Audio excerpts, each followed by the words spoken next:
Estás escuchando Descubriendo Ven Sígueme con África Lugo y David Rocha.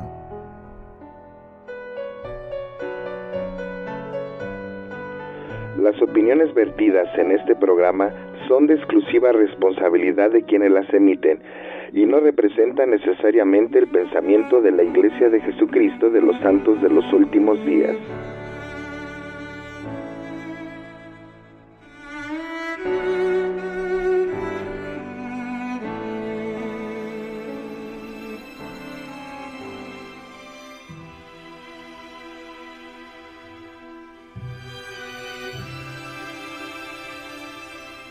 Buenos días, buenas tardes, buenas noches, según a la hora que nos escuchen. Yo soy Iván Rocha y les doy la bienvenida a una emisión más de Descubriendo Ven Sígueme. Como ya es costumbre, nuestros medios de comunicación es correo electrónico descubriendobensígueme@hotmail.com y nuestra cuenta en Twitter es desbensígueme, @desbensígueme. Y también nos pueden seguir en YouTube. Nos pueden buscar como Descubriendo Ven Sígueme y ahí están también los programas en forma de video. Y pues me acompañan, como es costumbre, David Rocha. Hola para todos, qué gusto que nos vuelvan a escuchar nuevamente. África Lugo. Muy buen día, buena tarde, buena noche, como ya es costumbre saludar en el programa. Bienvenidos. Y Sheila. Bienvenidos de nuevo a todos. Pues entramos de lleno y dejo micrófonos en voz de África, de David y de Shay. Muchas gracias. Y bien, esta semana estudiamos Ven Sígueme y los capítulos son Tercer Nefi del 1 al 7. Alza la cabeza y sé de buen ánimo. Como cada emisión tenemos 2 preguntas que les dejamos al aire y si es su deseo contestarlas, háganlo saber a través de las redes sociales, por favor. La primera pregunta es, ¿qué estamos haciendo para que nuestro hogar sea un lugar de refugio y protección de los males del mundo? Esta pregunta se encuentra en el manual de Ven Sígueme, pero seguramente la reconocen. Y la segunda pregunta es, ¿cómo ha cambiado su vida en los últimos meses? Y bueno, ojalá nos puedan mandar sus opiniones. Y ahora la pregunta que tengo para ustedes es la siguiente. ¿Creen que están dando su vida por el Evangelio de Jesucristo? Esta pregunta es para Shay, para David y para Iván. Se los voy a repetir. ¿Creen que están dando su vida por el Evangelio de Jesucristo? ¿Quién la va a contestar? Pues creo que yo estoy en eso. Bueno, creo que no nada más yo, sino todos los que estamos dentro del Evangelio nos estamos esforzando en dar nuestra vida. Pero si tal vez nos tocara la misma parte que a José Smith, de que lo mataron por defender, sin problema. Ok, gracias. ¿Quién más? Aquí se están haciendo señas de tú. Yo pienso que el dar la vida por el Evangelio no es el hecho de que sea yo el nuevo mártir de esta generación, ¿no? Yo creo que el dar la vida por el Evangelio es vivir los principios del Evangelio día con día. El esforzarse por cada día ser mejor, por parecernos más a Jesucristo y por apegarnos a los consejos que nos dan nuestros líderes. Eso es, para mí, eso es dar la vida por el Evangelio, y si es así, pues creo que nos estamos esforzando, ¿no? Exactamente. Gracias, Iván. Pues creo que en ese aspecto sí coincido con los dos. Porque el dar la vida pues es vivir el Evangelio. Probablemente no lo vivamos al 100% ni seamos un ejemplo a seguir para toda la gente que nos ve, que nos escucha y que está al pendiente de nuestra forma de proceder. Pero nos estamos esforzando, ¿no? creo que también eso tiene que ver mucho en dar la vida por el evangelio, el tratar de esforzarse por hacerlo mejor cada día, ¿no? Si hoy me hicieron enojar o hoy no pude hacerlo, pues tengo la herramienta del arrepentimiento para el día de mañana arrepentirme y el día de mañana pues ser un poquito mejor, ¿no? Exacto. Creo que eso es parte de vivir el evangelio. Y también, como dice Sheila, ¿no? Si por azares del destino, y me pasó en una ocasión en la misión, si me pidieran dar la vida por el evangelio, por Jesucristo, pues yo creo que sin pensarlo, ¿no? Claro. Muchas gracias. Y bien, hemos llegado a tercer Nefi, y de acuerdo a las palabras del elder Jeffrey R. Holland, es el punto crucial, el momento supremo en toda la historia del libro de Mormón, y estos capítulos son lo que necesitamos estudiar conforme nos preparamos para la segunda venida del Salvador. Así que si están interesados o interesadas, tomen sus escrituras y quédense con nosotros, no se muevan de ahí donde están. El presidente Ezra Taft Benson, en la Conferencia General de abril de 1987, dijo: queda claro que tercer Nefi contiene algunos de los pasajes más conmovedores y poderosos de todas las escrituras. Testifica de Jesucristo, sus profetas y las doctrinas de salvación.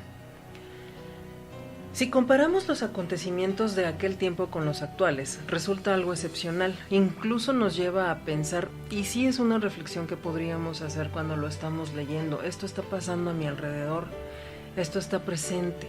Esto está en mi comunidad, esto está en mi país, esto pasa en el mundo.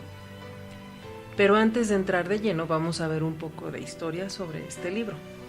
Mormón compendió los registros de las planchas de Nefi para crear este libro que lleva el nombre de tercer Nefi, quien es hijo de Nefi, quien es hijo de Elamán, quien es hijo de Elamán, el capitán de los 2000 jóvenes guerreros, quien es hijo de Alma hijo, quien era hijo de Alma.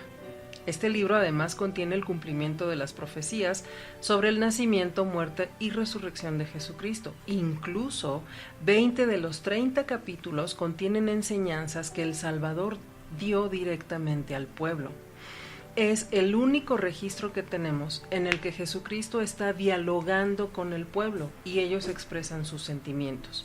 En los demás libros son otros los que hablan de sus enseñanzas y los diálogos de Jesucristo son pocos. Vamos a ver por qué Mormón compendió este libro, empezando a leer tercer Nefi 26:8, por favor.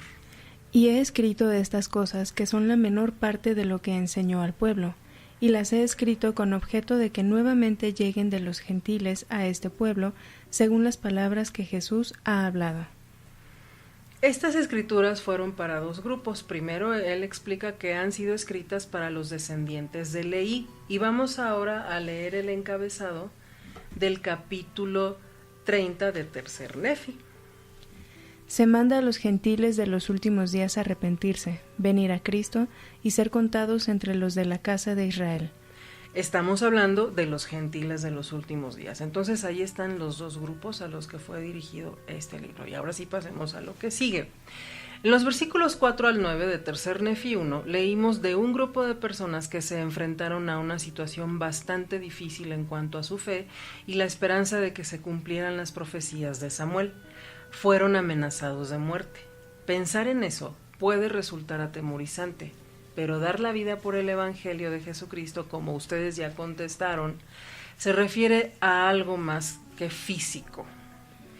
Y vamos a ver por qué razón habían tenido señales. David, dinos la importancia de las señales o el propósito de las señales, por favor. Bueno, las señales tienen fines y tienen propósitos, tanto para las personas que creen como para las personas que no creen. Hay que recordar que aquí estamos hablando de un pueblo que estaba completamente dividido entre aquellas personas que eran fieles a lo que se les había enseñado o que les habían enseñado sus padres, y sobre todo a las palabras de los profetas. En este caso, los profetas que ellos escucharon predicar que fue Samuel y luego Elamán y Nefi, Alma, que son los contemporáneos. Pero también hay que recordar que la parte inicua o la parte incrédula también era hijos de padres fieles que se dejaron engañar y se dejaron vencer por las artimañas de esta banda de Gadiantón y después de Gidgidoni, y que desafortunadamente cayeron en incredulidad y después en pecado. Entonces tiene diferente fin las señales, muy aparte de que uno de los propósitos es de que nosotros nos estemos preparando para el acontecimiento que viene después de las señales. Tiene también algo muy importante, un fin muy importante. Aquí mencionamos que las señales provienen de la fe, no son un producto de ella. Fortalecen a los fieles y generan fe en aquellos que sean receptivos espiritualmente. Pero el propósito principal de las señales no es producir la fe, sino premiarla. Esto estamos hablando por parte de los creyentes, aquellos que guardaron, imagínate la parte del grupo del pueblo que incluso estaban amenazados de muerte si seguían ellos con la fe en esas señales. Cuando acontecen las señales, cuando aparecen las señales en los cielos, pues para ellos fue una recompensa de decir, es verdad, Dios existe. Y eso ¿qué reacción tiene? Fortalecer su fe y su testimonio. Pero desafortunadamente para aquellos que son malvados o la parte incrédula, tiene otros fines que desafortunadamente pues no son muy buenos. El primer propósito dice que es para reivindicar a los profetas. Hay que recordar aquel pasaje en donde precisamente Elamán profetiza o habla y les dice cómo iba a ser muerto el juez. Y les explica perfectamente cómo iba a ser muerto, y la gente cuando va, averigua y se dan cuenta, dicen, ah, caray, cierto, es verdad. Entonces, ese es uno de los propósitos. Es para reivindicar ante los inicuos a los profetas. Número 2, para dejar a los inicuos sin excusa. ¿A qué nos referimos que dejar a los inicuos sin excusa?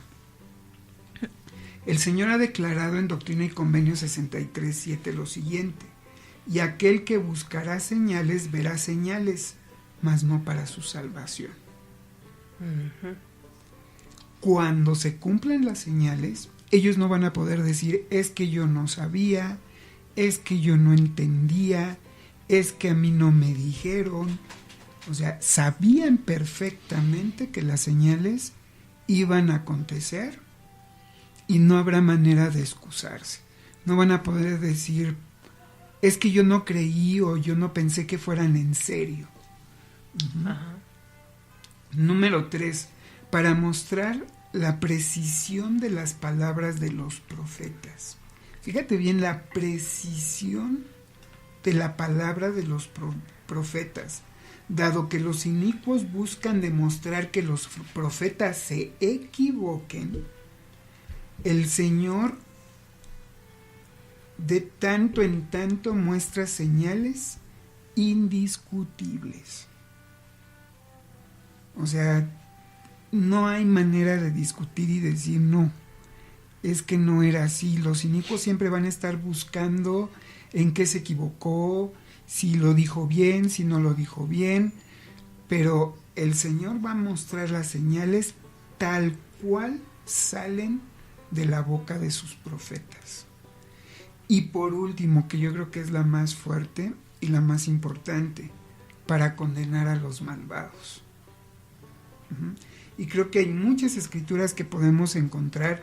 Mateo 12:39, Doctrina y Convenio 63:11, donde el Salvador declara: la generación mala y adúltera demanda señales. Y desafortunadamente aquellas personas que demanden una señal para creer, o sea, invertir la situación, no es tener fe para poder ver que las señales se cumplan, sino al contrario, pedir señales para poder posteriormente desarrollar fe. Para estas personas, pues es declarada la perdición, ¿no? No habrá salvación para ellos, ¿no? Entonces vemos que vemos cómo hay diferentes fines para las señales. Uno son para los inicuos y la otra es para los creyentes. Ahora, ¿en qué grupo estamos nosotros? Claro. Y efectivamente dice todos los habitantes de la tierra. Nadie se va a librar de ver o de reconocer esas señales. No, y además creo que lo estamos viviendo ahorita, ¿no? Cada vez más terremotos, desastres naturales, la pandemia. Es increíble ver cómo hay personas que aún todavía dicen que esto fue inventado por el hombre, que entonces vemos cómo hasta eso se cumple, ¿no? Exactamente. Esta situación en el que el pueblo está atemorizado entristece a Nefi. Vamos a ver su reacción en tercer Nefi, versículo 10 al 12. Y ocurrió que cuando Nefi, hijo de Nefi, vio esta iniquidad de su pueblo, su corazón se afligió en extremo, y acaeció que fue y se postró en tierra, y clamó fervorosamente a su Dios a favor de su pueblo. Sí, aquellos que estaban a punto de ser destruidos por motivo de su fe en la tradición de sus padres. Y sucedió que todo ese día imploró fervorosamente al Señor, y he aquí, la voz del Señor vino a él diciendo: nuevamente tenemos al profeta afligido por el pueblo, y hace lo que sabemos que es lo mejor: orar fervorosamente a Dios cuando nos encontramos en una situación que nosotros mismos no podemos resolver. Esta oración de Nefi es muy poderosa. Vamos a leer lo que sucede en los versículos 13 y 14. Alza la cabeza y sé de buen ánimo, pues he aquí, ha llegado el momento, y esta noche se dará la señal, y mañana vengo al mundo para mostrar al mundo que he de cumplir todas las cosas que he hecho declarar por boca de mis santos profetas. He aquí, vengo a los míos para cumplir todas las cosas que he dado a conocer a los hijos de los hombres desde la fundación del mundo, y para hacer la voluntad, así la del Padre como la del Hijo, la del Padre por causa de mí y la del Hijo por causa de mi carne. He aquí, ha llegado el momento y esta noche se dará la señal. Este mensaje de paz y buen ánimo debe haber calmado el alma de Nefi como ninguna otra cosa.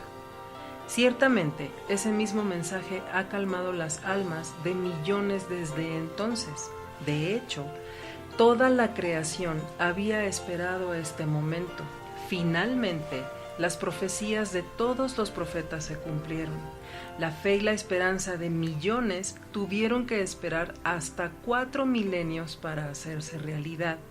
Pero el tiempo prometido finalmente había llegado. Y estamos hablando desde Adán. Así es. Hasta este momento. Vamos ahora a los versículos 16 y 17. Y hubo muchos que no habían creído las palabras de los profetas, que cayeron a tierra y se quedaron como si estuviesen muertos, pues sabían que se había frustrado el gran plan de destrucción que habían tramado contra aquellos que creían en las palabras de los profetas, porque la señal que se había indicado estaba ya presente. y empezaron a comprender que el Hijo de Dios pronto aparecería. Sí, en una palabra, todos los habitantes sobre la faz de la tierra, desde el oeste hasta el este, tanto en la tierra del norte como en la tierra del sur, se asombraron a tal extremo que cayeron al suelo. Ojo, el versículo 16 dice, muchos que no habían creído. Y el versículo 17 dice, todos los habitantes sobre toda la faz de la tierra. Vamos a ver el Amán 14:7, por favor. Y acontecerá que os llenaréis de asombro y admiración, a tal grado que caeréis al suelo. Entendemos que se estaba cumpliendo otra profecía que había dicho el Amán. Ahora vamos a Tercer Nefi 1, nuevamente regrésense por favor. Tercer Nefi 1, versículo 20. Y habían acontecido, sí, todas las cosas, toda partícula, según las palabras de los profetas. Como acaba de mencionarnos David, todo se cumple tal y como lo mencionan o lo dicen los profetas. Algo que resulta muy interesante es el versículo 19. Como lo hablamos la semana pasada, la luz de Cristo consume todo, incluso la luz del sol. Y observemos que dice, en la mañana el sol salió de nuevo según su orden natural. Es decir, no había sol, pero había luz como si fuese mediodía y llenó de luz al mundo. Quisiera que imaginaran cómo se pudo haber llenado todo el planeta Tierra de luz, y yo creo que no nada más el planeta, seguramente fue todo el universo, de una luz que pudo ser más brillante que el sol. Eso en lo personal quiero decirles que me asombra mucho cada vez que lo leo, porque así Jesucristo es luz y ese día de su nacimiento nada opacó ese brillo, nada, ni siquiera el sol. Sin embargo, a pesar de este maravilloso acontecimiento, sucede lo siguiente. Regrésense ahora a el Amán de nuevo, por favor, capítulo 16, versículos 22 y 23. Y muchas más cosas insensatas y vanas se imaginaron en sus corazones, y se hallaban muy agitados porque Satanás los incitaba continuamente a cometer iniquidades. Sí, anduvo sembrando rumores y contenciones sobre toda la faz de la tierra, a fin de endurecer el corazón de la gente contra lo que era bueno y contra lo que estaba por venir. Y a pesar de las señales y los prodigios que se realizaban entre los del pueblo del Señor, y los muchos milagros que obraban, Satanás logró gran poder sobre el corazón del pueblo en toda la faz de la tierra. Estos acontecimientos, Satanás está dedicando a esto antes de las señales. Sin embargo, el pueblo está esperando, saben que pueden morir. Caen a tierra y creen. Ahora vuelvan a Tercer Nefi 1:22.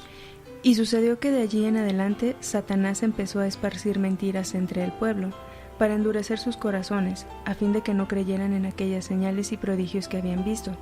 Pero a pesar de estas mentiras y engaños, la mayor parte del pueblo creyó y se convirtió al Señor. Aquí tenemos un principio sobre cómo responder a las mentiras de Satanás. Y esas mentiras, un libro, una revista, una red social, una empresa, una persona o cualquier otra tentación.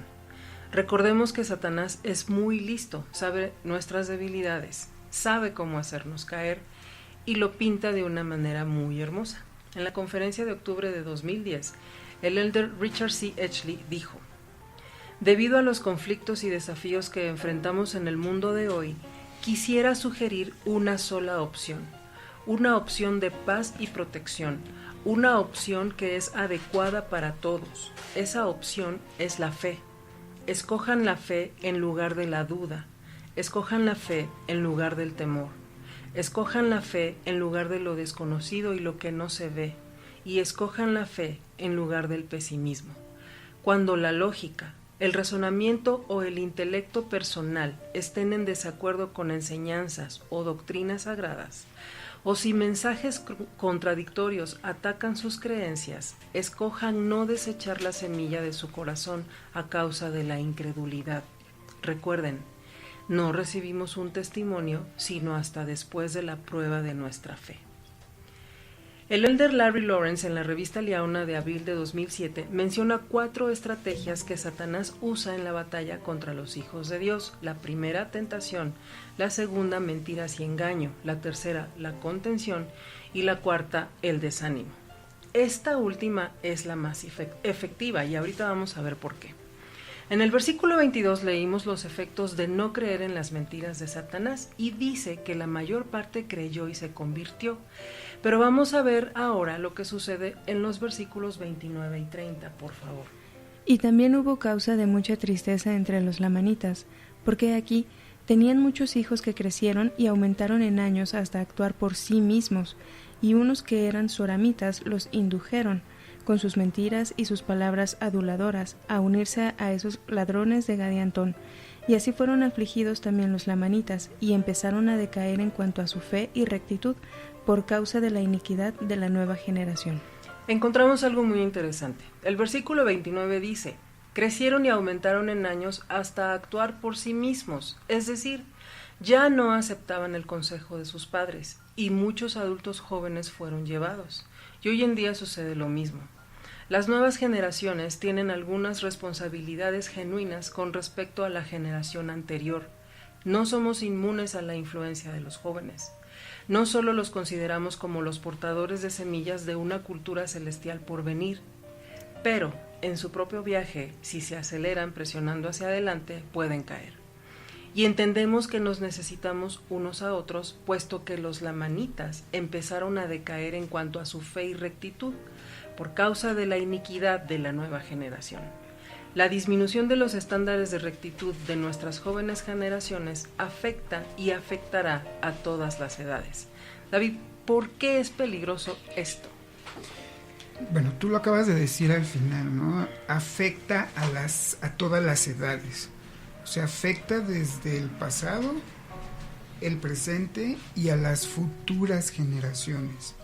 El presidente Henry B. Eyring, fíjate que él menciona y lo dice así categóricamente, dice que la iglesia siempre ha estado a una generación de desaparecer. Oh. Podría sonar muy fatal, podría sonar muy negativo, podría sonar muy deprimente esta aseveración, pero tiene su porqué. Dice, si se perdiera una generación entera, y luego él dice, cosa que no sucederá, pero es algo hipotético, dice, perderíamos a toda la iglesia. Fíjate qué impacto tendría el hecho de que toda una generación de hijos, de padres, miembros de la iglesia que cayeran en la apostasía o que cayeran en la incredulidad, si se perdiera toda una generación, perderíamos a toda la iglesia. Pero estamos viendo cómo afecta hacia atrás en el sentido del legado de los padres, el que ya se pararía y ya no se haría obra genealógica, separaría la obra de los templos, separaría la obra misional, puesto que los jóvenes ya no saldrían a una misión. Pero fíjate lo más peligroso, dice, pero cuando se pierde así sea una sola persona en lo referente al Evangelio de Jesucristo, se cierran las puertas a generaciones de sus descendientes. ¿Esto qué quiere decir? Que los hijos de esas nuevas generaciones van a crecer, ya no van a nacer en el seno de la iglesia. Entonces ya no van a nacer de padres que les enseñen los principios de la iglesia, que estén dispuestos a vivir de acuerdo al Evangelio de Jesucristo, a hacer convenios. Y entonces estaríamos afectando también a las generaciones futuras, porque entonces vendrían los nietos, los bisnietos, y se perdería no solo una generación. Imagínate cuántas generaciones se perderían. Y luego dice aquí, a menos que el Señor los busque para atraer a algunos de regreso. Y es lógico y lo vemos desafortunadamente, a veces lo vemos común, ¿no? Cuando la cabeza de familia, que son los padres, se alejan de la iglesia, no se alejan solos. Exacto. Se alejan con los hijos. Y los hijos crecen fuera de la iglesia y ya no regresan. Pero felizmente también he sido testigo de cómo algún nieto o bisnieto de ese matrimonio que se alejó de la iglesia regresa y se le da continuidad. Pero yo creo que aquí el presidente Eyring es muy categórico en cuanto a el desastre potencial que puede haber si caemos en la incredulidad. Y yo creo que ahí todos debemos de poner nuestro granito de arena para que así no sea. Ahora, hablamos de la juventud porque es la parte más vulnerable. Sabemos que ahorita son los espíritus más valientes los que están naciendo en esta generación. Son los espíritus más preparados y Satanás lo sabe. Y por eso Satanás los está acosando y les está haciendo la guerra encarnizada. De hecho, el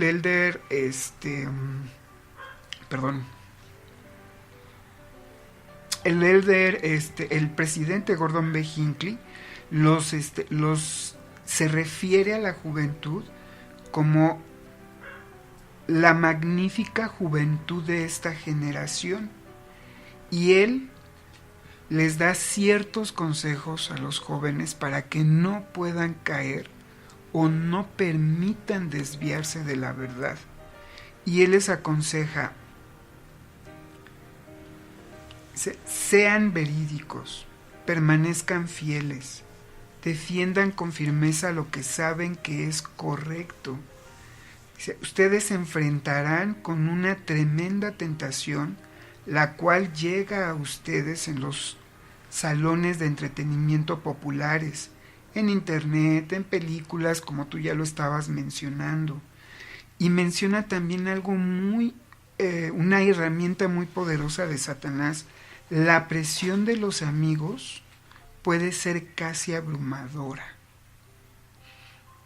Pero mis queridos jóvenes y amigos, no deben ceder, deben de ser fuertes, tienen que mirar hacia lo que tiene más valor para ustedes en el futuro, en vez de sucumbir a la actual tentación seductiva.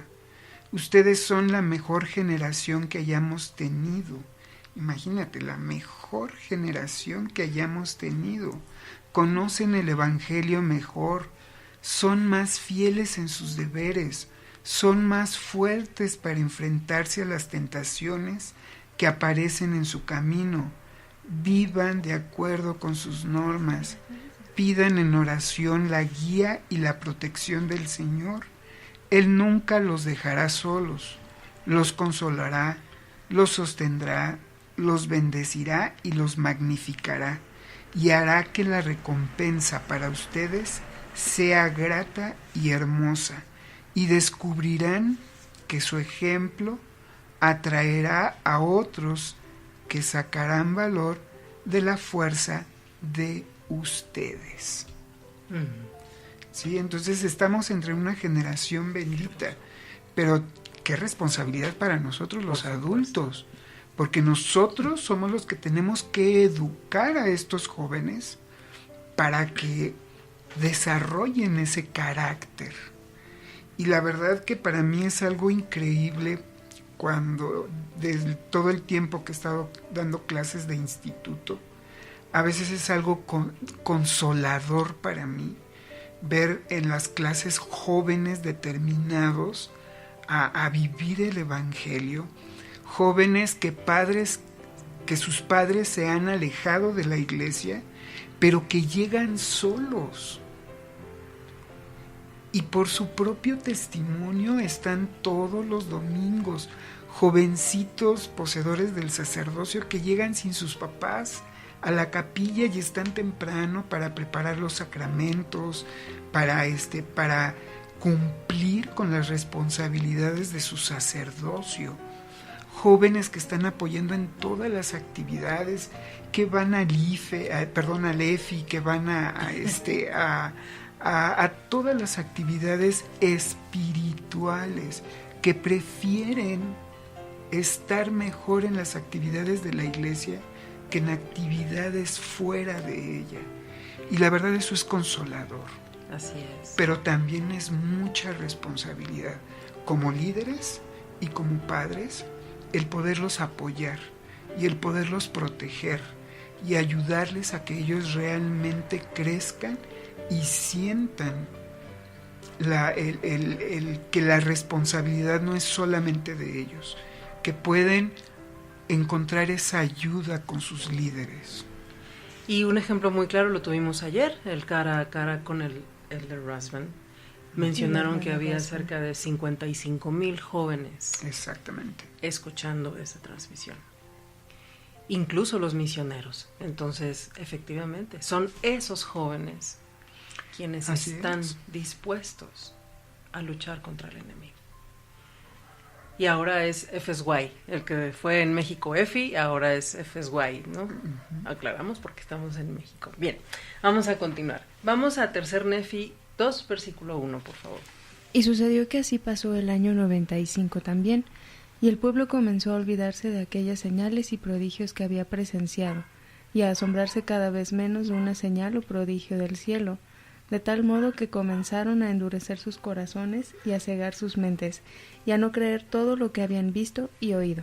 Los hombres y mujeres de aquel tiempo eran entonces como es ahora, esclavos de nuestras pasiones, víctimas de la corrupción, despreciando la verdad, y cada uno caminando a su manera. El pueblo había sido muy favorecido, sin embargo, se olvidaron rápidamente y tardaron en recordar la bondad de Dios, el mayor regalo del cielo para la humanidad, el Salvador del mundo. Fue declarado por ellos como una locura, y la idea de Cristo era una tontería. Aun cuando sus ojos y oídos les hablaron de su realidad, buscaron formas de explicar que fueron engañados y que las profecías de Samuel y otros de los profetas eran cosas insensatas y vanas.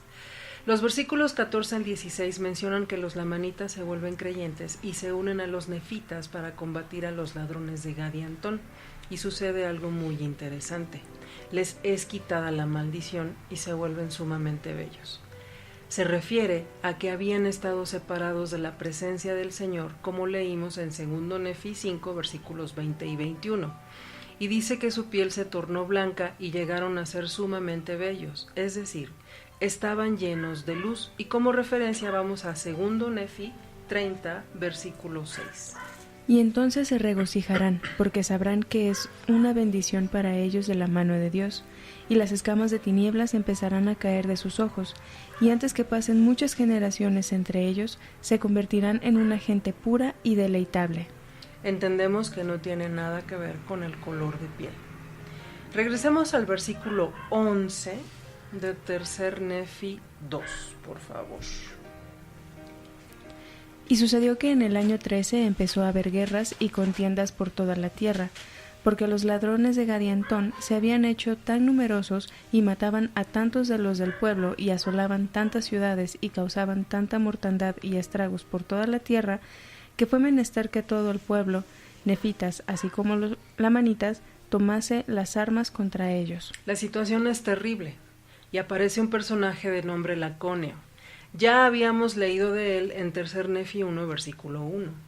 Él recibe una carta que dice: nos vas a dar tus tierras, tu gente, y te unirás a nosotros para familiarizarte con nuestras obras secretas. Eso dice el versículo 7. Y si no lo haces, serán aniquilados. Y termina diciendo quien la escribe: soy Gideani. Laconio se queda asombrado en extremo. Sin embargo, no echó por la borda lo que le habían escrito. Veamos cómo es Laconio en tercer Nefi 3, versículo 12. Mas he aquí, este Laconio, el gobernador, era un hombre justo y no se amedrentó por las amenazas y demandas de un ladrón, por tanto no hizo caso de la epístola de Gideani, el caudillo de los ladrones. Gracias. ¿Y qué hace después de esto? En ese mismo versículo 12 lo dice, desde antes. Antes bien, hizo que su pueblo le suplicara fuerza al Señor, para cuando los ladrones descendieran contra ellos. Y ahora el versículo 13 y el 14, por favor. Sí, envió una proclamación entre todo el pueblo de que juntasen a sus mujeres y sus hijos, sus hatos y sus rebaños, y toda su substancia, excepto sus terrenos, en un lugar, e hizo que se construyeran fortificaciones alrededor de ellos, y que la fuerza de ellas fuese grande en extremo, e hizo que los ejércitos, tanto de los nefitas como de los lamanitas, o sea, de todos los que se contaban entre los nefitas, se colocasen alrededor como guardias para vigilarlos y para protegerlos de los ladrones día y noche. Una vez que hizo todo esto, fortifica y reúne y se encarga de toda la estrategia, le pide al pueblo algo en específico. Esto está en los versículos 15 y 16. Por favor. Sí, y les dijo: así como vive el Señor Dios, a menos que os arrepintáis de todas vuestras iniquidades e imploréis al Señor, de ningún modo seréis librados de las manos de esos ladrones de Gadiantón. Y tan grandes y maravillosas fueron las palabras y las profecías de Laconio, que infundieron temor en todo el pueblo, y se esforzaron con todo su vigor por obrar de acuerdo con las palabras de Laconio. Y el resultado de esta estrategia es el siguiente. Está en los versículos 25 y 26. Por favor. Y se fortificaron contra sus enemigos, y moraron en una región y como un solo grupo, y temieron las palabras que Laconio había pronunciado, al grado de que se arrepintieron de todos sus pecados, y elevaban sus oraciones al Señor su Dios para que los librara en la ocasión en que sus enemigos vinieran a la batalla contra ellos. Y estaban sumamente afligidos a causa de sus enemigos, y Gidgidoni mandó que hicieran armas de guerra de toda clase, y que se fortalecieran con armadura y con escudos y con broqueles, según sus instrucciones. En el versículo 25 dice, y se fortificaron contra sus enemigos. David, esta es una estrategia que también muy similar había usado Moroni.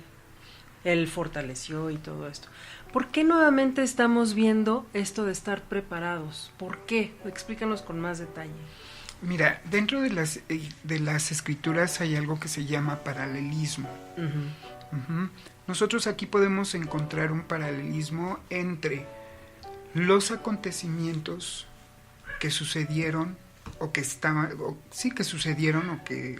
leyendo ante la primera venida de Jesucristo, o sea, su nacimiento, exacto, su ministerio aquí en la tierra y posteriormente su crucifixión y su acto expiatorio, resurrección, etcétera.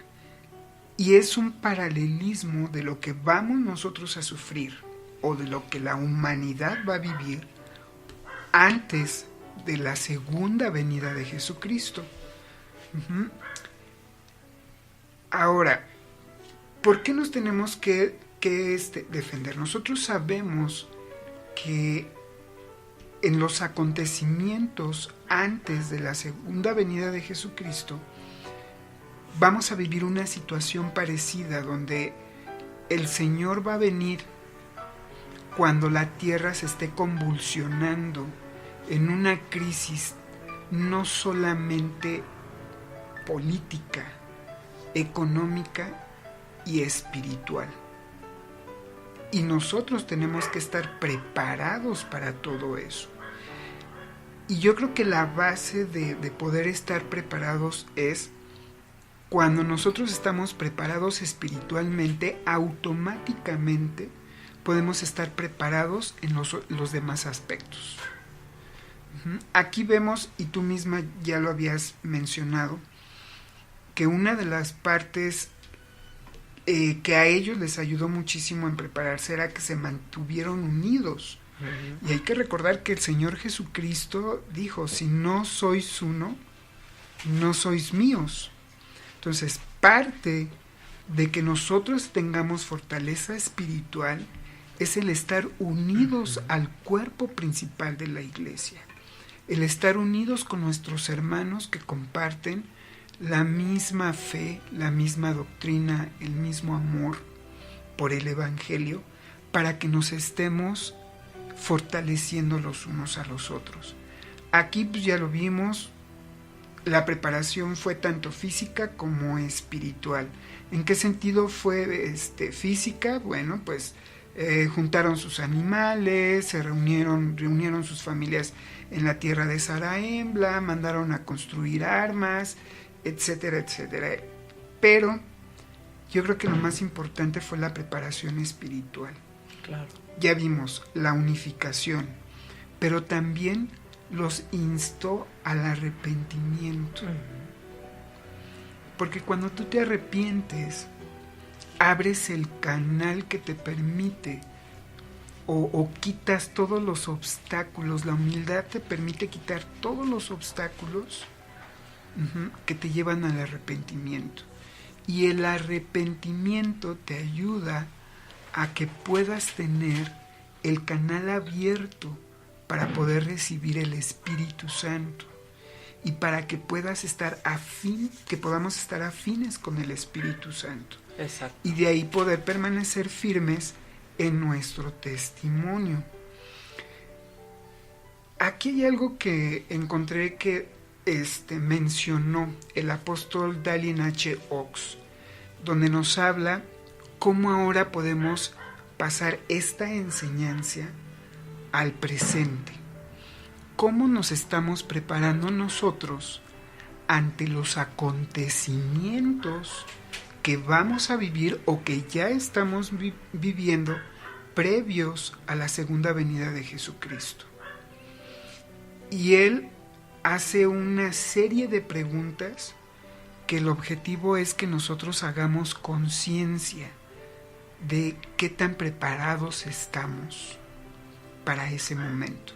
Fíjate que comienza: ¿qué tal si el día de su venida fuese mañana? Si supiéramos que mañana nos encontraremos con el Señor, ya fuese por medio de nuestra muerte prematura o de su inesperada venida, ¿qué haríamos hoy? ¿Qué confesiones haríamos? ¿Qué dejaríamos de hacer? ¿Qué problemas o desacuerdos solucionaríamos? ¿A quién perdonaríamos? ¿De qué cosas testificaríamos? Sí, entonces haríamos esas cosas. ¿Por qué no hacerlas ahora? ¿Por qué no procurar la paz mientras se la pueda alcanzar? Si las lámparas de nuestra preparación están casi vacías, empecemos de inmediato a llenarlas. Tenemos que hacer preparativos tanto temporales como espirituales para los acontecimientos profetizados para la segunda venida, y la preparación que es más probable que descuidemos es la menos visible y la más difícil, que es la espiritual. Podemos tener nuestros almacenes llenos del obispo, llenos y lo que tú quieras, pero si no estamos preparados espiritualmente, de nada nos va a servir. O sea, tenemos que estar preparados de los dos lados. Ahora, la preparación espiritual: seguimos los mandamientos del Señor de permanecer en lugares santos y no ser movidos hasta que venga el día del Señor, porque he aquí, viene pronto. ¿Cuáles son esos lugares santos? Por cierto, incluyen el templo, sus convenios fielmente guardados, ciertamente incluyen el hogar en donde se atesora a los hijos y se respeta a los padres. Sin duda, los lugares santos incluyen los puestos de deberes asignados por la autoridad del sacerdocio, incluso las misiones y los llamamientos que se cumplen fielmente en las ramas, los barrios y las estacas. Entonces vemos aquí que tenemos que prepararnos de ambas partes.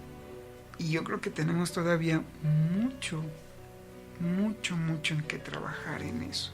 Nos preparamos para grandes acontecimientos, nos preparamos para una boda, nos preparamos para el nacimiento de un bebé, nos preparamos para Una graduación. Una graduación, ahorita que está para un viaje. La época, para un viaje, para un examen de admisión a una universidad o a un colegio. Nos preparamos y nos preparamos concienzudamente porque no queremos que falle nada, que todo esté y que salga, pero nos estamos preparando para el día final de nuestras vidas, cuando el Señor nos llame y que tengamos que partir de esta vida terrenal, o nos estamos preparando para comparecer ante Él, si la venida del Señor sea el día de mañana. ¿Por qué para eso no nos estamos preparando? Si yo pienso que es el acontecimiento más importante en el cual deberíamos de estar trabajando, ¿no? Así es. Muchas gracias. Y hablando de ser unidos, porque es lo que hizo Laconio, unió a todo el pueblo en un solo lugar. En la Conferencia General de abril de 1987, el elder Hugh W. Pinnock dijo: cuando estamos unidos, ocurren cosas extraordinarias. Al trabajar unidos, nos olvidamos de nuestras mezquindades y necedades personales. Nos sometemos al servicio de la organización y de la causa. Entonces, tenemos que estar unidos. Aunque sea por los medios digitales ahora, los medios electrónicos, pero nos podemos unir. Y es muy una llamada por teléfono, un mensajito. Exactamente. Eso te une con las personas. Bien, en el capítulo 4 sucede algo muy, muy interesante.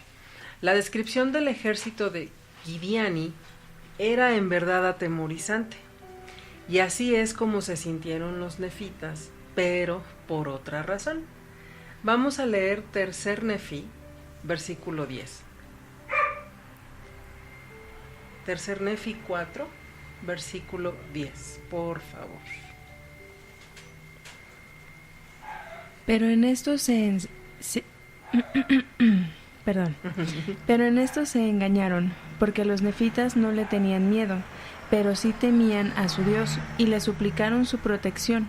Por tanto, cuando los ejércitos de Gideani los arremetieron, se hallaban preparados para resistirlos. Sí, les hicieron frente con la fuerza del Señor.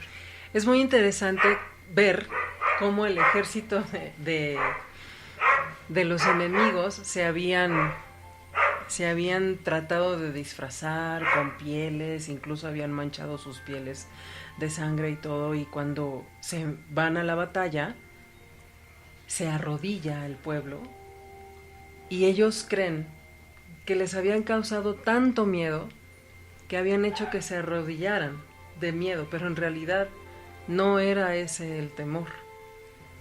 El temor era por otra razón. Vamos a ver los versículos. Es el que ya leímos, el versículo 10, perdón. Ellos confían en la fuerza del Señor para ganar la batalla. Vamos ahora a los versículos 30 al 33, ahora sí. Y se regocijaron y de nuevo clamaron a una voz diciendo: el Dios de Abraham, el Dios de Isaac y el Dios de Jacob, proteja a este pueblo en justicia, en tanto que invoque el nombre de su Dios, pidiéndole protección. Y sucedió que prorrumpieron unánimes en cantos y alabanzas a su Dios, por el gran beneficio que les había otorgado, guardándolos de caer en las manos de sus enemigos. Sí, y clamaron: Hosana al más alto Dios, y dieron voces diciendo: bendito sea el nombre del Señor Dios Todopoderoso, el más alto Dios. Y sus corazones rebosaron de alegría hasta el derramamiento de muchas lágrimas, por razón de la inmensa bondad de Dios en librarlos de las manos de sus enemigos, y sabían que había sido por su arrepentimiento y humildad que habían sido librados de una destrucción eterna. Al alabar a Dios, reconocían que lo único que pudo ayudarles a ganar la batalla fue su poder. David, ¿por qué menciona aquí temor de Dios? Platícanos un poco, explícanos un poco de eso. Bueno, aquí hay que ver que el temor de Dios, vuelvo como ya lo había dicho anteriormente en otro espacio, donde a veces nosotros cometemos el error de querer explicar conceptos divinos con conceptos de los hombres. el temor de Dios es muy diferente a el temor como nosotros los hombres lo conocemos. Temor de Dios es cuando nosotros tememos ofender a Dios por nuestras malas acciones. El temor a Dios es cuando tú amas a alguien demasiado, temes el hacer algo que le lastime, temes el hacer algo que le afecte, temes el hacer algo que le ofenda. Entonces ese es el temor a Dios, cuando nosotros regimos nuestra vida de tal manera que no queremos hacer cosas que lastimen, ofendan o afecten a nuestro Padre Celestial. Y yo creo que en eso viene mucho la seguridad que tenían el pueblo nefita, a diferencia de como lo veían los de la banda de Gary Antón. Cuando los ven a ellos que se arrodillan, ellos lo interpretan como un signo de debilidad. Exacto. Como un signo de supremacía de ellos hacia el pueblo de Nefi. Pero aquí vemos que esa no fue la razón por la cual ellos caen a tierra es porque piden al Señor, y es como ellos se levantan con esa fe tremenda. El elder M. Russell Ballard escribió acerca de la fe que se necesita para enfrentar los retos de nuestros días. Nosotros sabemos que ahorita estamos enfrentando problemas muy difíciles que nos llenan de temor, pero de temor según Satanás. Pero nosotros podemos cambiar ese temor y sustituirlo por fortaleza, y eso solamente lo logramos si tenemos fe. Y el elder Ballard lo explica de la siguiente manera: preparémonos a nosotros mismos y a nuestras familias para el desafío de los años por venir. Requerirá que se reemplace el miedo con la fe. Debemos estar en condiciones de vencer el temor hacia los enemigos que se nos oponen y nos amenazan. El Señor ha dicho: no temáis, rebañito, haced lo bueno, aunque se combinen en contra de vosotros la tierra y el infierno. Y aquí hay algo bien especial: si estáis edificados sobre mi roca, no pueden prevalecer. O sea, si estamos edificados en la roca del Salvador, los enemigos no van a prevalecer en contra de nosotros. Así es. Y posteriormente el elder John H. Grover dice lo siguiente: si reflexionamos sobre esto, nos damos cuenta de que el primer principio, fe en el Señor Jesucristo, sirve de fundamento para todo lo demás. Es decir, se requiere la fe en Cristo para arrepentirnos o ser bautizados o para efectuar cualquier otra ordenanza del Evangelio. Jesús hizo posible el arrepentimiento para salvación y dio significado al bautismo. Si tenemos fe en Él, nos arrepentimos y nos bautizamos. Si no nos arrepentimos o rehusamos ser bautizados, o si no estamos dispuestos a obedecer sus mandamientos, es porque no tenemos suficiente fe en Él. Es por eso que el arrepentimiento, el bautismo y todos los demás principios y ordenanzas no están aislados, sino que en realidad son extensiones de nuestra fe en Cristo. Sin fe en Él es poco lo que hacemos de valor eterno. Con fe en Él, nuestras vidas se concentran en hacer cosas de valor eterno. Y una vez que tú estás concentrado en hacer cosas de valor eterno, la fe sustituye completamente el miedo. Así es. Yo recuerdo hace mucho tiempo cuando asesoraba a una clase de instituto hasta el Benemérito de las Américas, y salía yo del Benemérito a las 11 de la noche, y a esa hora en transporte público me tenía que venir hasta acá, hasta mi casa, y en una ocasión me dijeron, ¿no te da miedo? Porque pues es bien noche y luego tienes que atravesar el centro de Tlalnepantla. Para los amigos que son de otro país y que no conocen, es un lugar un poquito difícil. Sí, es una distancia considerable, y además pasa uno por lugares muy peligrosos. Pero yo decía, estoy haciendo algo bueno, no vengo de hacer nada malo. Todavía si dijera, vengo de una discoteca o vengo de un centro nocturno, pues a lo mejor sí me daría miedo. Pero como venía de hacer o de ocuparme de las cosas del Señor, no me daba miedo, y nunca me pasó nada. Qué bueno. Muchas gracias. En el siguiente capítulo leímos que el pueblo vuelve al ciclo del orgullo, y como ya sabemos, este comportamiento, esta actitud, tiene resultados muy negativos. Los pobladores empezaron a creer que unos eran mejores que otros y empezaron a separarse por tribus, y así fueron fácilmente seducidos por Satanás hasta llegar a lo siguiente. Tercer Nefi 6, versículo 14, por favor. Y así surgió una gran desigualdad en toda la tierra, de tal modo que empezó a deshacerse la iglesia, sí, a tal grado que en el año 30 se deshizo la iglesia en toda la tierra, con excepción de entre unos pocos lamanitas que se habían convertido a la verdadera fe y no quisieron separarse de ella, porque eran firmes, inquebrantables e inmutables, y estaban dispuestos a guardar los mandamientos del Señor con toda diligencia. Este gran ejemplo de que se mantuvieron firmes, quebrantables e inmutables, el Elder D. Todd Christofferson en la Conferencia General de octubre de 2018 dijo: las tentaciones y las tribulaciones que experimentamos, además de las pruebas que el Señor juzgue prudente imponernos, pueden conducirnos a nuestra completa conversión y sanación. Sin embargo, eso sucede solo si no se obstina nuestro corazón ni se endurece nuestra cerviz en contra de Él. Si permanecemos firmes e inmutables, pase lo que pase, lograremos la conversión que el Salvador tenía en mente cuando le dijo a Pedro: tú, una vez vuelto, fortalece a tus hermanos. Una conversión tan plena que no se puede deshacer. La sanación prometida es la purificación y la santificación de nuestras almas lastimadas por el pecado, la cual nos hace santos. Vamos al versículo 17.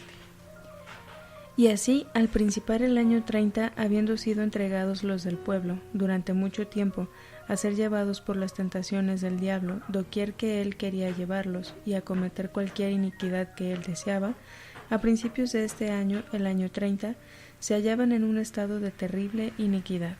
Y no solo eso, leímos que empezó de nuevo la corrupción, las combinaciones secretas, la división, destruyeron los reglamentos del gobierno, dejaron de ser uno. Había paz, pero sus corazones se apartaron del Señor su Dios. Es decir, no predicaban el Evangelio, no ministraban, no se enseñaban unos a otros, etc. También echaban fuera a los profetas. Vamos al versículo 18. Y no pecaban en la ignorancia, porque conocían la voluntad de Dios tocante a ellos, pues se la habían enseñado, de modo que se rebelaban intencionalmente contra Dios. David, ¿qué significa esto? ¿Qué significa estar en rebelión abierta contra Dios? Sí, porque ahí lo dice, intencionalmente. Intencionalmente. Fíjate que el rey Benjamín menciona algo muy importante. Dice: si transgredís y obráis contra lo que se ha hablado, o sea, ojo, contra lo que se ha hablado, o sea, quiere decir que estamos hablando nuevamente de un pueblo que no era ajeno ni ignorante a los mandamientos de Dios. Los conocían las profecías, conocían perfectamente los estatutos. Y dice, continuando con lo que dijo el rey Benjamín, os digo que el hombre que esto hace, ese se declara en rebelión manifiesta contra Dios. Por tanto, prefiere obedecer al mal espíritu y se convierte en enemigo de toda rectitud. Por tanto, el Señor no tiene lugar en él, porque no habita en templos impuros. Entonces, cuando nosotros ya tenemos el conocimiento, aquí cuando el rey Benjamín dice contra lo que se ha hablado, o sea, contra lo que ya nosotros sabemos, con lo que se nos ha enseñado, con lo que se nos ha evangelizado, vamos a decirlo así, y nosotros actuamos y decidimos actuar en contra de todo eso, pues aquí lo dicen, el Señor se va porque no puede morar en templos impuros. Imagínate el hecho de que tú tengas que quedarte solo, sin ningún tipo de protección por parte de nuestro Padre Celestial, y como dicen, a los bofetones de Satanás. Porque así el mismo Señor lo enseñó.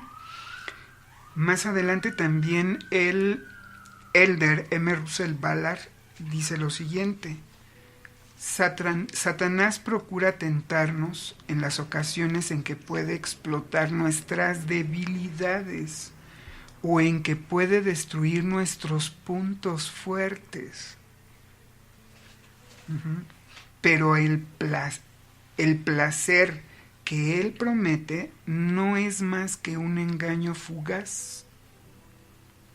Su intención maligna es llevarnos a pecar, porque sabe que cuando pecamos nos separamos de nuestro Padre Celestial y del Salvador Jesucristo, y comenzamos a alejarnos de las bendiciones que nuestro Padre Celestial nos ha prometido, dirigiendo nuestros pasos a la miseria espiritual y a la angustia en que se encuentra Satanás y los suyos. Cuando pecamos, nos ponemos a merced y al poder de Satanás. Vaya. Yo creo que sí es bastante fuerte, ¿no? Y justamente por eso el Señor sabe que tenemos que ser uno con Él, y también uno con nuestra familia, uno en la iglesia, uno en nuestras capillas, estacas, en el templo.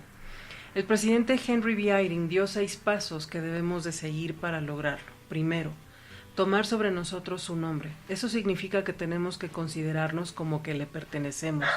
Segundo, prometemos que lo recordaremos siempre. En particular, lo recordamos cuando pedimos perdón, lo cual debemos hacer con frecuencia.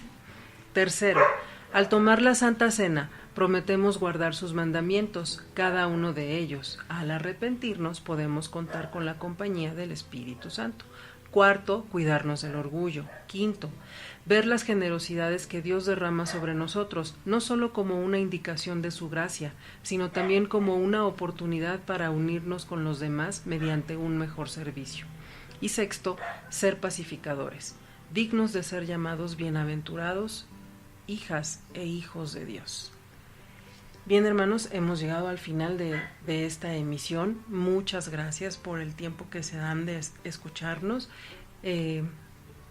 Esperemos que sea un poco más claro su análisis de Ven, Sígueme, y lo puedan compartir con su familia o sus seres queridos. Y sobre todo preguntar al Señor, ¿qué es lo que tenemos que hacer para estar preparados? Quisiera despedirme nada más con un discurso, un pedacito claro de un discurso del presidente Ezra Taft Benson, que lo dijo en la Conferencia General de octubre de 1985. Y dice así: Cristo cambia a las personas, y aquellos que hayan cambiado pueden a su vez cambiar al mundo. Los que se transforman por Cristo permitirán que Él los guíe. Los que siguen a Cristo se amalgamarán con Él. Ellos hacen la voluntad de Dios en lugar de la propia. Hacen siempre lo que complace al Señor. no solo son capaces de morir por el Señor, sino lo que es más importante aún, desean vivir con Él. Muchas gracias, David. Gracias. Muchísimas gracias a ustedes. Mandamos un saludo a todos los lugares en donde nos están escuchando. Que ya son muchos. Ya nos están escuchando en varias partes de Europa. Sí. De Oriente Medio, así como de Latinoamérica, Estados Unidos. Y Canadá. Y Canadá. Y por Estamos supuesto México. contentos de que nos estén escuchando y sobre todo quisiéramos que ustedes pudieran compartirnos sus experiencias, su opinión, sus sugerencias para que este espacio pueda ser mucho mejor y más excelente, porque el motivo por el cual lo hacemos son ustedes. Así es. Iván. Pues muchas gracias por acompañarnos en esta emisión, por estar como siempre con nosotros hasta el final, y pues no queda más que despedirnos, pedirles que tengan una bonita semana y que nos sigan escuchando y principalmente que nos manden sus comentarios, sus respuestas, sus dudas. Si tienen algo que quieran que se vea, que se trate en el programa, mándenos sus comentarios, y si nos mandan sus preguntas, haremos una pequeña sección al inicio donde nos enfocaremos en resolver sus preguntas. Pero no se queden con la duda, hermanos. Si tienen medio de hacerlo o forma de hacerlo, mándenos sus comentarios, ¿no? Y pues muchísimas gracias y nos estamos escuchando la próxima emisión.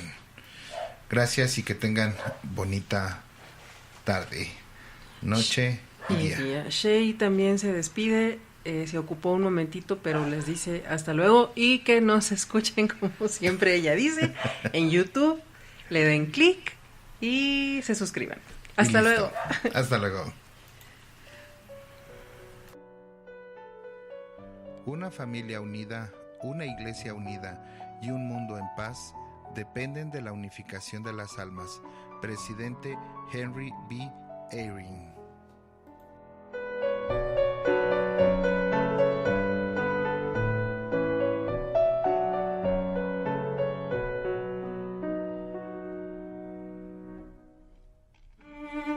Esto fue Ven Sígueme, un programa más de Chilango Radionet.